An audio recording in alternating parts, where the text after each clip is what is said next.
नमस्कारम, this is Yogesh Maurya and welcome to the Rhythm Education. आज जैसा कि कल हमने बात किया था, हमने मैटर के बारे में बात किया, उसको क्लासीफाई किया, एटम, मॉलिक्यूल और एलिमेंट एंड कंपाउंड के बारे में बात किया। तो थोड़ा सा आगे बढ़ते हुए अगर हम मैटर को एक दूसरे में ही सपोज हम स्टेट कंसिडर कर लेते हैं कि हमारे पास सॉलिड स्टेट है, ठीक है, या हम हेडिंग कर लेते हैं इंटर कन्वर्जन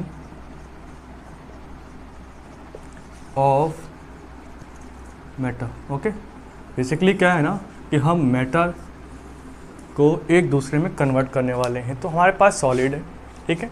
अब क्या हो सकता है, इससे पहले हमने कल एक बात डिस्कस किया था कि हमारे पास कुछ स्टैंडर्ड हैं, क्या, normal, temperature and pressure. Okay, इसी को स्टैंडर्ड टेम्परेचर एंड प्रेशर कहा जाता है। इसका मतलब क्या है, जैसे कि कल जानते हैं, इस केस में टेम्परेचर जो हमारा है 25 डिग्री सेंटीग्रेड होना चाहिए एंड प्रेशर जो है, ठीक है, प्रेशर जो है 1 ATM मतलब 1 एटमॉस्फेरिक प्रेशर, 1 वायुमंडलीय दाब होना चाहिए, राइट।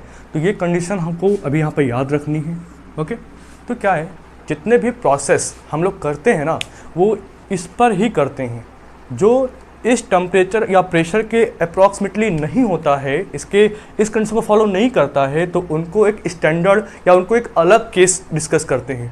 यहाँ पर ही ज़्यादातर हम एक्यूरेसी के बारे में बात करते हैं। ओके, तो बहरहाल हम बात करते हैं सॉलिड की। अगर हम सॉलिड को क्या करें, सॉलिड को जनरली हम बस हीट कर दें। हीट करने पे क्या होगा, सॉलिड को हीट करने पर बेसिकली हम जानते हैं कि वो लिक्विड में कन्वर्ट हो जाएगा, ठीक है। एग्जाम्पल दे देते हैं कि सपोज आपके पास एक ये आइस क्यूब का छोटा सा पीस है। ओके, आपने इसको गर्म किया।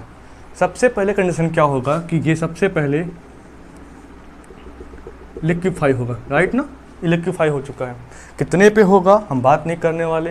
वैसे तो अगर आपको लगता होगा कि सॉलिड को बेसिकली, अगर सॉलिड इन द आइस को अगर हम मेल्ट करें तो आइस को मेल्ट होने में कितना टेम्परेचर लगने वाला है, तो लगता होगा कि जब 0 डिग्री सेंटीग्रेड पर कोई सॉलिड या सिंपल कोई पानी जो है ना वो सॉलिड के फॉर्म में है, आइस के फॉर्म में है, तो इसका मतलब ये है कि जब लिक्विड के फॉर्म में वो कन्वर्ट होगा तो कुछ ना कुछ टेम्परेचर इंक्रीमेंट होना चाहिए। बट ऐसा नहीं है। सॉलिड खासकर आइस जो है 0 डिग्री सेंटीग्रेड पर ही वो लिक्विड में कन्वर्ट हो जाता है। तो बेसिकली हम यहाँ वापस आते हैं, अगर कोई भी सॉलिड को हम गर्म कर रहे हैं, लिक्विड में कन्वर्ट हो रहा है, ठीक है। तो जिस भी टेम्परेचर पे कोई भी सॉलिड गर्म होकर लिक्विड में कन्वर्ट होता है, उस टेम्परेचर को बोलते हैं हम मेल्टिंग पॉइंट। ओके, अब हमने देख लिया कि हमने कन्वर्ट किया सॉलिड को लिक्विड में, ठीक है। जो भी टेम्परेचर था उसको मेल्टिंग पॉइंट कहा, और जो प्रोसेस है, क्या प्रोसेस है भाई, इसको बोलते हैं मेल्टिंग। मतलब सॉलिड को किसी पर्टिकुलर टेम्परेचर पर गर्म करके लिक्विड में कन्वर्ट करने को जो प्रोसेस है उसको बोलते हैं मेल्टिंग, एंड जो टेम्परेचर होता है रिक्वायर्ड उसे बोलते हैं मेल्टिंग पॉइंट। अब हम आगे बात करते हैं, ठीक है।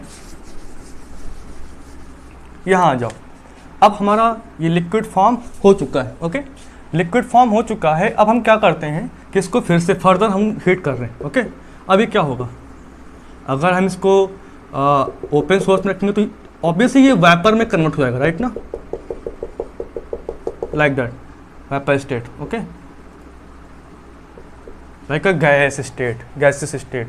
और सपोज हमने यहाँ पर ले लिया कि भाई हमने लिक्विड को फर्दर हीट कर दिया। ओके, हीट करने के बाद वो कन्वर्ट हो जाएगा एक वेपर में। ओके, वेपर स्टेट को ही आप गैसियस स्टेट भी कह सकते हो, ठीक है। सपोज ये क्या है, गैसियस स्टेट में आ गया। ओके, लिक्विड को वेपर में कन्वर्ट करने पर जो भी प्रोसेस होता है उसको बोलते हैं वेपराइजेशन। ओके, वाष्पीकरण। और जिस भी टेम्परेचर पर कोई लिक्विड वेपर में कन्वर्ट होता है उस टेम्परेचर को बोलते हैं बॉइलिंग पॉइंट। इतनी बात आपको याद रखनी है। ओके, सपोज करते हैं कि हम वेपर से रिवर्स में लिक्विड में जाएं, तो हमें क्या करना होगा, क्योंकि वाष्प है, वाष्प वेपर है, गर्म अवस्था में है, गर्म स्टेट में है, तो इसको ठंडा करना पड़ेगा। अब वेपर को हमने कूल किया, क्या भाई किया, कूल किया, मतलब हम रिवर्स आ रहे हैं वापस, ठीक है। अब कूल किया हमने, तो वेपर को कूल करके लिक्विड में बदलने को, ये प्रोसेस है, इसे बोलते हैं कंडेंसेशन, संघनन, ओके। लिक्विड को अगर हमें बनाना है सॉलिड में, सपोज आपके पास वाटर है, वाटर को आपको फ्रीज करके आइस में कन्वर्ट करना है, तो इसका मतलब क्या, हमने इसको भी कूल किया, ओके, इसको कूल करके हमने सॉलिड में कन्वर्ट कर दिया। अब इस प्रोसेस को बोलते हैं फ्रीजिंग, फ्रीज किया, राइट ना, हम लोग घर में करते ही हैं। जिस भी टेम्परेचर पे लिक्विड को सॉलिड में कन्वर्ट किया था उसे बोलते हैं फ्रीजिंग पॉइंट। ये कुछ बिंदु हैं, कुछ पॉइंट्स हैं जो आगे काम आते हैं, इनको देख लेना चाहिए, ओके। तो हमने क्या किया, अभी जो है टेम्परेचर पे वर्क किया, राइट ना। अब हम काम करने वाले हैं प्रेशर पे, कि देखें भाई प्रेशर को अप्लाई करके हम इसमें क्या चेंजेस कर सकते हैं, ओके। अच्छा, स्टार्ट करते हैं वापस सॉलिड से। अब सॉलिड है, सॉलिड को लिक्विड में कन्वर्ट करना है। दो बातें आप पहले से जानते हैं, क्या, नंबर एक कि सॉलिड के जो मॉलिक्यूल्स होते हैं उनमें इंटरन्यूक्लियर डिस्टेंस बहुत कम होता है। मतलब ये है कि वो इंटरन्यूक्लियर डिस्टेंस कम होने के कारण सॉलिड में जो मॉलिक्यूल्स होते हैं वो बहुत ही ज़्यादा पास होते हैं, बहुत पास, ठीक है।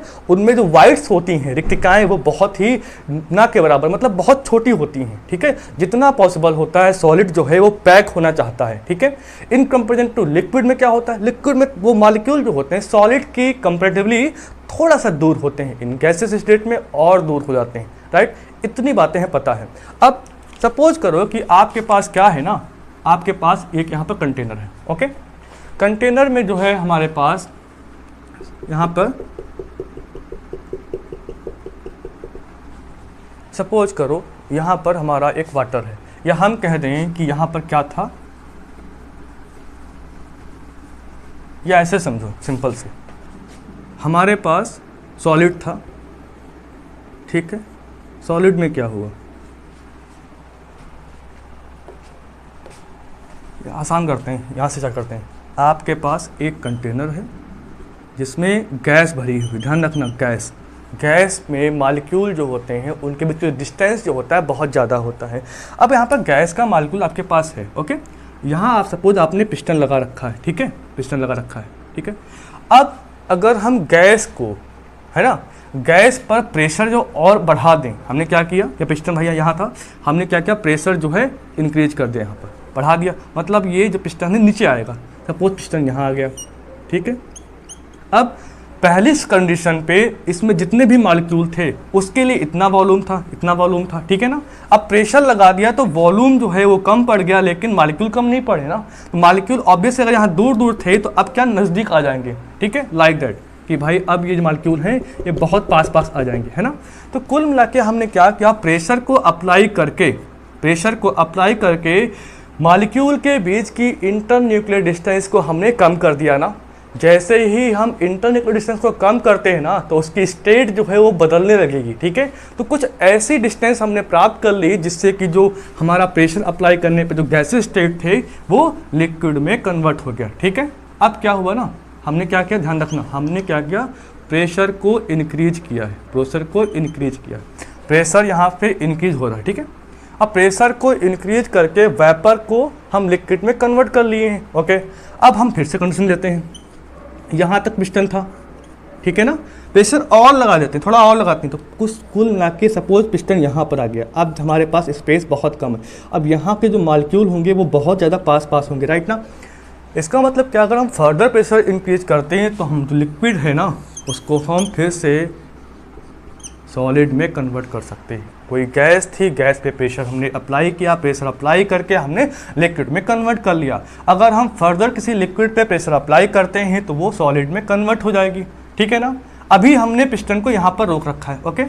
अगर हम ये पिस्टन को ढीला छोड़ दें, हल्का सा उसे एक्सपैंड होने दें गैस को, है ना, उसके जो फोर्स लग रहा है, यहाँ पर जो प्रेशर लग रहा है in the form of pressure, जो फोर्स लग रहा है, इसको अगर कम कर दें तो क्या होगा, ये सॉलिड फिर से लिक्विड में कन्वर्ट हो जाएगा। यहाँ पर क्या किया हमने, प्रेशर को कम किया है ना, प्रेशर को हमने कम किया है, ओके, प्रेशर को डिक्रीज किया है, राइट। तो प्रेशर को हमने डिक्रीज किया।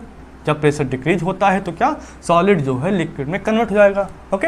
अब फिर से वही करते हैं, अगर हम लिक्विड की स्टेट से अभी और प्रेशर कम कर दिया, हमने पिस्टन को एकदम फ्रीली छोड़ दिया, जितना पॉसिबल हो गया ऊपर आ गया, तो क्या होगा भाई कि जो ये है, ये आपका लिक्विड था, ठीक है, वो पुनः वापस वेपर में कन्वर्ट हो जाएगा। मतलब प्रेशर को डिक्रीज करके हम सॉलिड से लिक्विड में, दिन ऑब्वियस है कि फिर से करेंगे तो फिर से वो वेपर में कन्वर्ट हो जाएगा, ओके। तो ये कुछ इंटर कन्वर्जन था सॉलिड, लिक्विड एंड गैसियस के बीच में। अच्छा, एक कमाल का क्वेश्चन यहाँ पर है कि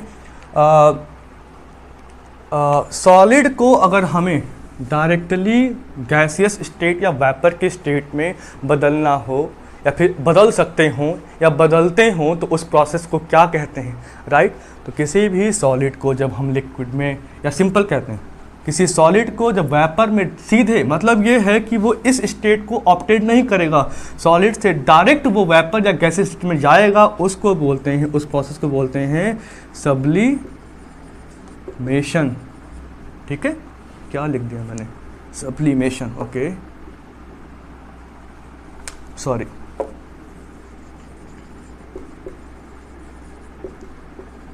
एग्जाम्पल जानते हैं आप, ओके। सप्लीमेशन के एग्जाम्पल की बात करते हैं। एग्जाम्पल, आपके घर में अगर कोई हिंदू है तो अक्सर उन्होंने देखा होगा, या हर अदर रिलीजन में भी होता है कि कैम्फर देखा होगा, कपूर बोलते हैं ना।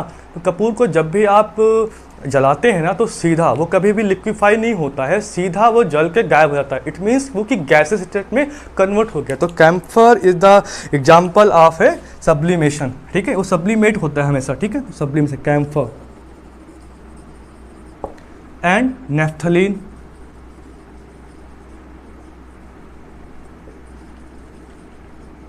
बहुत सारे एग्जाम्पल हैं। एंथ्रासीन, ठीक है, बेंजोइक एसिड, जितने भी हैं ये सारे सब्लिमेशन प्रोसेस को फॉलो कर सकते हैं, okay. Ammonium chloride,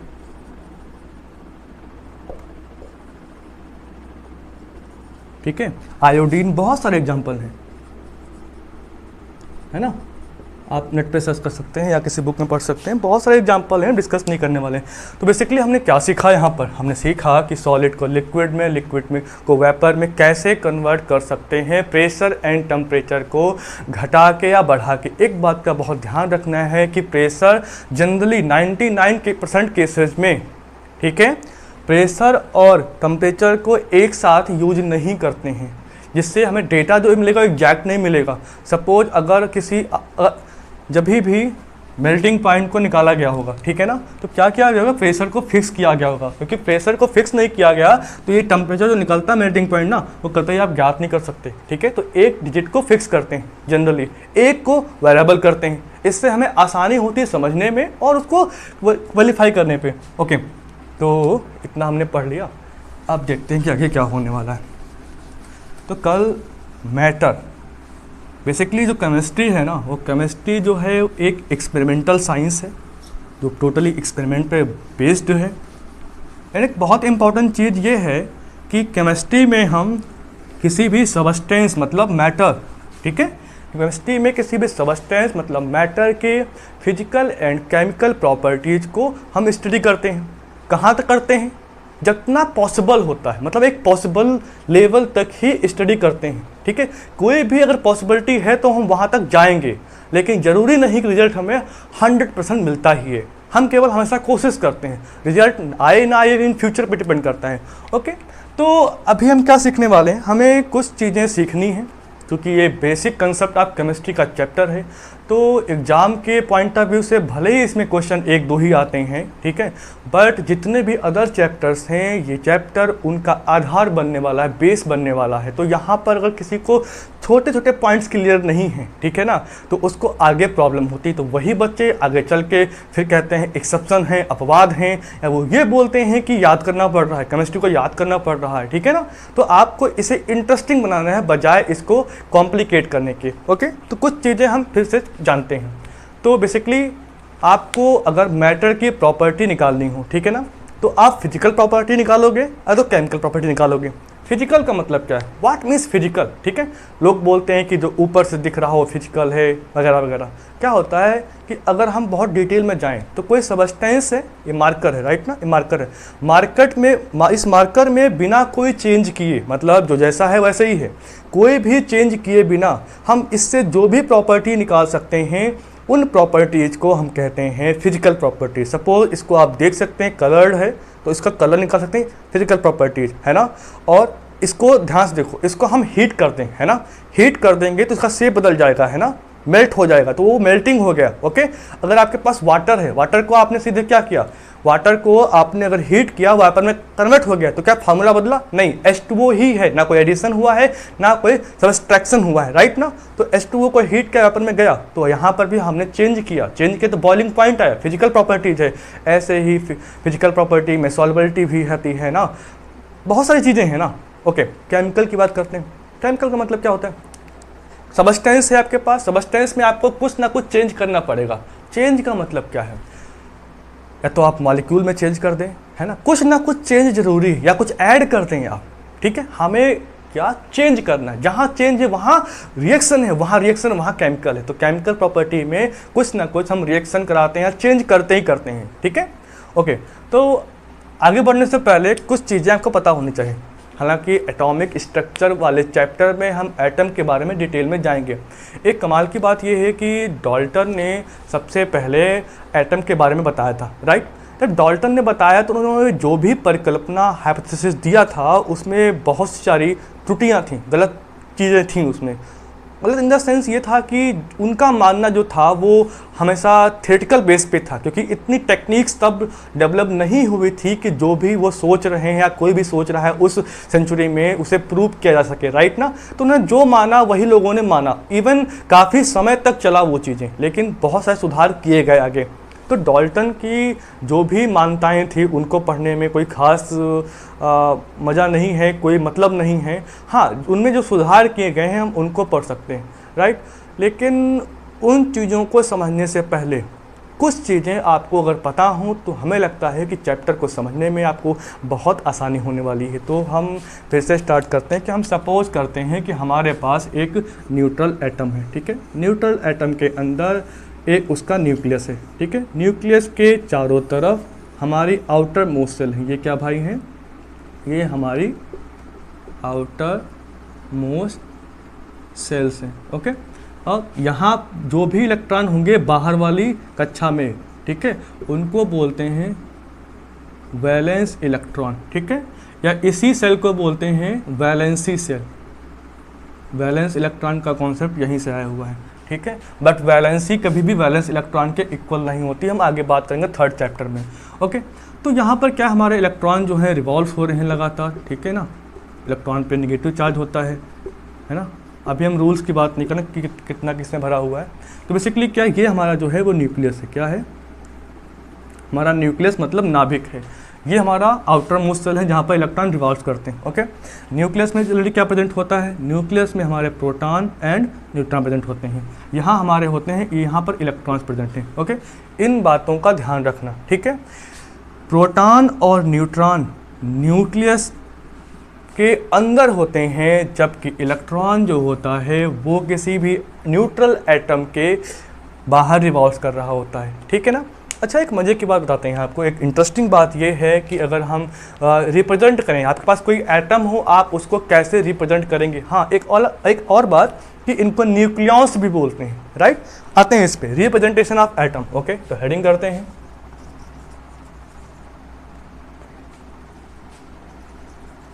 representation of an atom.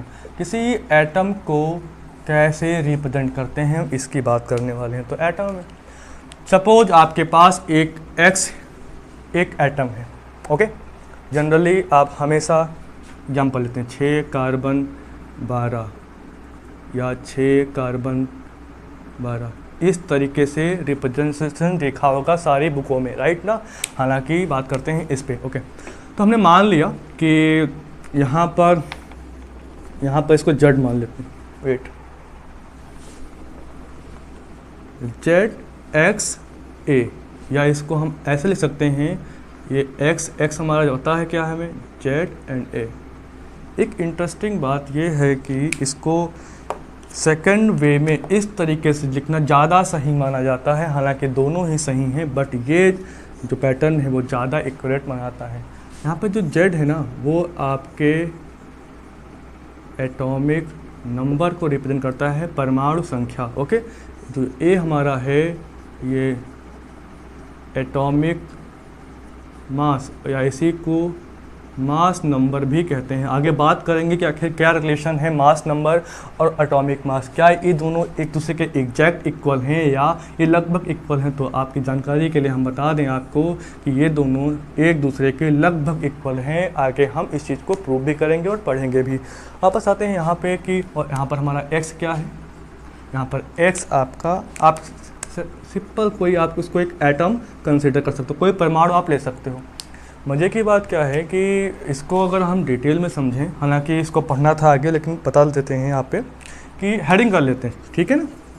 हमारा क्या है, सबसे पहले हम पढ़ते हैं एटॉमिक मास क्या होता है या सिंपल एटॉमिक नंबर क्या होता है। इसको रिप्रेजेंट करते हैं ए से, सुविधा के लिए, अपनी केवल सुविधा के लिए। तो भाई एटॉमिक नंबर क्या होता है, तो एटॉमिक नंबर निकालने का एक बहुत बेसिक तरीका है, ठीक है ना। आपने एक न्यूट्रल एटम कंसिडर कर लिया, ठीक है ना।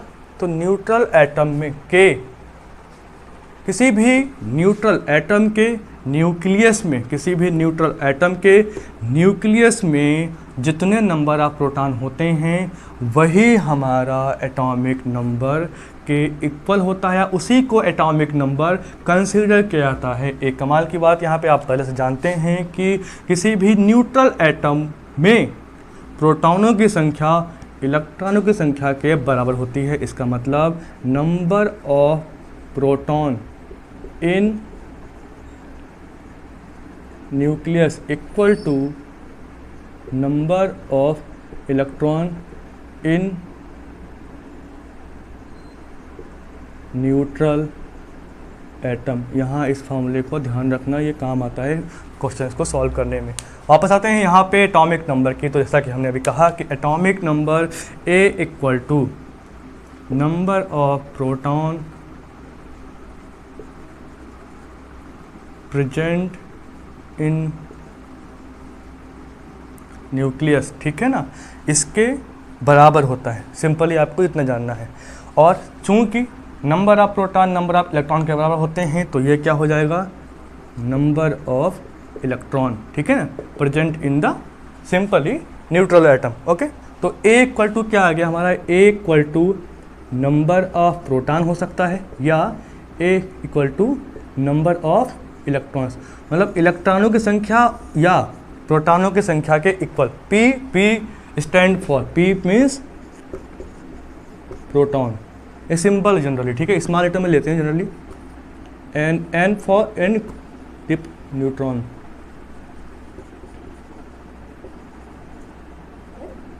NEU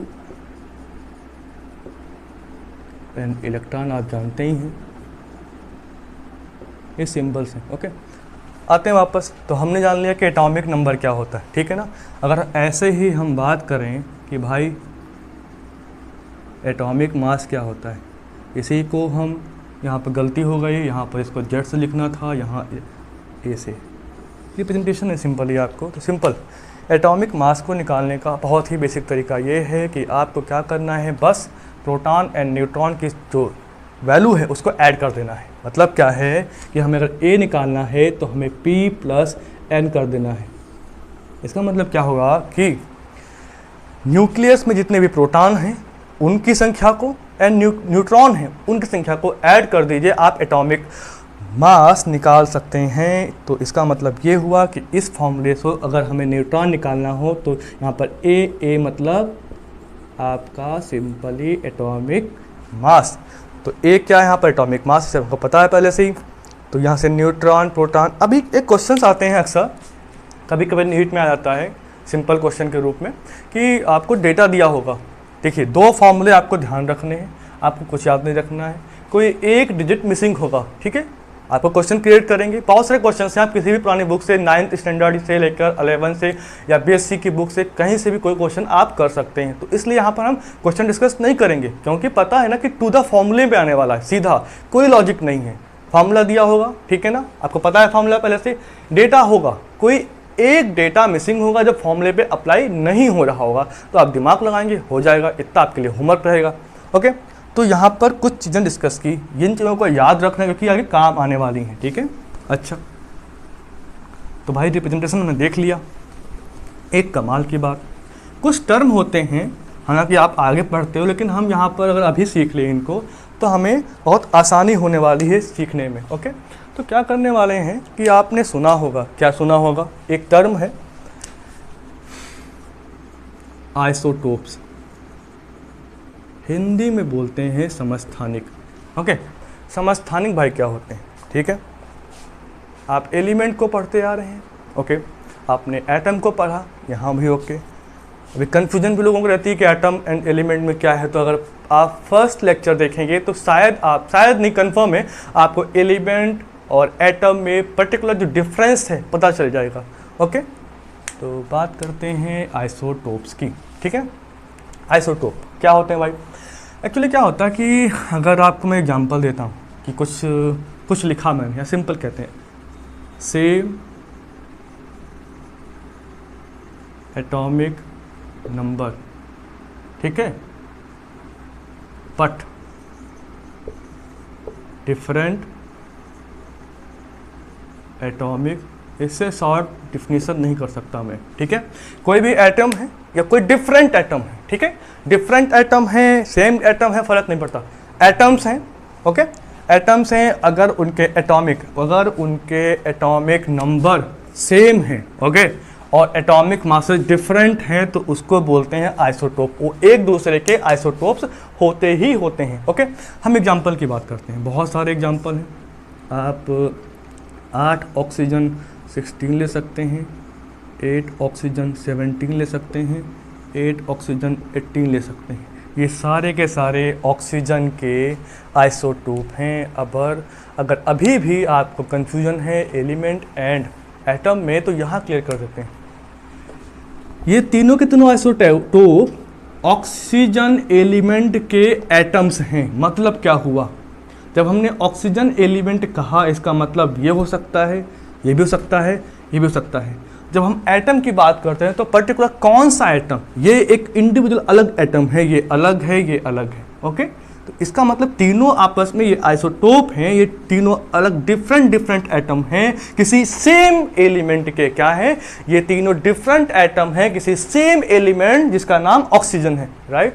तो पता होना चाहिए कि एलिमेंट एंड एटम में क्या डिफरेंस है। तो मजे की बात क्या है यहाँ पे कि भाई ये तो हो गया, यहाँ पे क्या देखा, ये 8, ये 8, ये 8।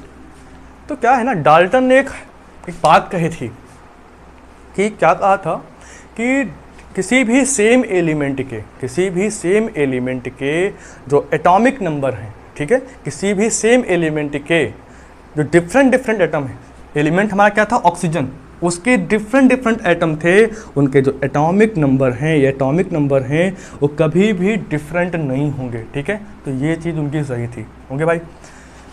तो भाई एग्जांपल है, बहुत सारे एग्जांपल हैं। 6 कार्बन 12 ले सकते हैं आप, एंड 6 कार्बन आप 13 ले सकते हैं, है ना, बहुत सारे हैं। 6 कार्बन 14 है, इसको कंसिडर नहीं करना क्योंकि ये रेडियो एक्टिव है, इसको कंसिडर नहीं करना। नेचुरल एबेंडेंस ही कंसिडर करते हैं। तो जनरली क्या है ना कि ये बात तो क्लियर हो गई स्टेट पे, ठीक है। तो अगर हम बात करें यहाँ पर, अगर हम बात करें, एक सेकंड रुकना।